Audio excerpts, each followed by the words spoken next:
Энэ түүхийн мэдээ үргэлжилж байна. Ерөнхий сайд Зандан шатар өнөөдөр дулааны 5 дугаар цахилгаан станц төслийн талбайд ажиллалаа.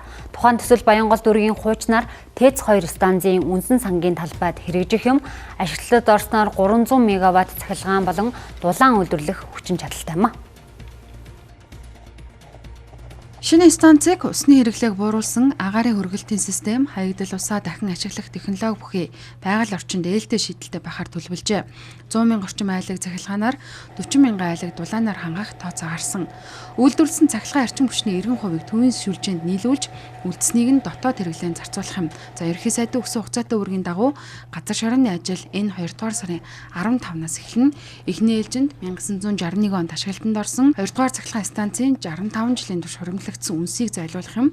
За үүний дараа 4 дугаар сард барилга усралтын ажил эхлэх бөгөөд барилгын хугацааг 2.5 жилээр тооцоолжээ.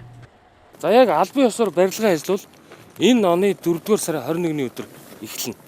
За 7 сарын 22-нд гэхэд 100-ны угсралтын ажил эхэлнэ. За энэ оны 12 сарын 21 гэхэд турбин генераторын угсралтын ажил хийгдэнэ. Тооцоолоо саяхгүй төрөж байгаа ашийн туршлагууд гэдэг шиг энэ дулааны тооцоол сум шүлжээнийхээ ачаалал, чадлын ачааллаа тооцож ижил нь хойролтууд байж хаана нүр шигтэй байх нь амгалангаа өргөх нь ойлгомжтой байх, амгалангийн хэсэг өргөж байгаа юм чи. ТЭЦ 2-оос ийш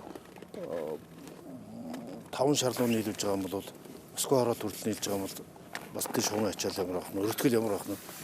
Төслийг төр хувийн хвшлийн түншлээр хэрэгжүүлнэ. Нийт өртөг нь 658.5 сая $, бөгөөд хөрөнгө оруулалтын 80% хувийн хвшил, 20% нийслэл хариуцна. Сонгон шалгаруулалтанд тэнцсэн хөрөнгө оруулагчтай үндсэн гэрээг байгуулж дагалдах гэрээнүүдийг энэ сарын дотор зэгцэлнэ гэж хотын дарга тайлбарллаа. Одоо тэгэл энэ дөрөв улс төр юм оруулахгүй шууд хаал явуулах нь зүйтэй байна. Тэгэхгүй бол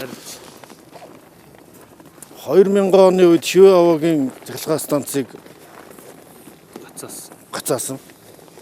Дараа нь 5 дугаар цахилгаан станцыг GDF-с бодны хөрөнгө оруулагч нар барьж бас гацаасан. Одоо энэ цахилгаан станцуудаа эрчим хүчний аюулгүй байдлын асуудал учраас аюулгүй байдлын түвшинд авчил өөр ашигтай хэрэгжүүлэх хэрэгтэй Монгол. За энэ төсөл нь нийслэлийн дулаан цахилгааны асуудлыг зохицоор шийдэх томоохон алхам болж, за цаашаад эрчим хүчний салбарын доктортой байдлыг хангах, орчны бохирдлыг бууруулах шийдлийг нэвтрүүлэхэд чиглэнэ гэжээ.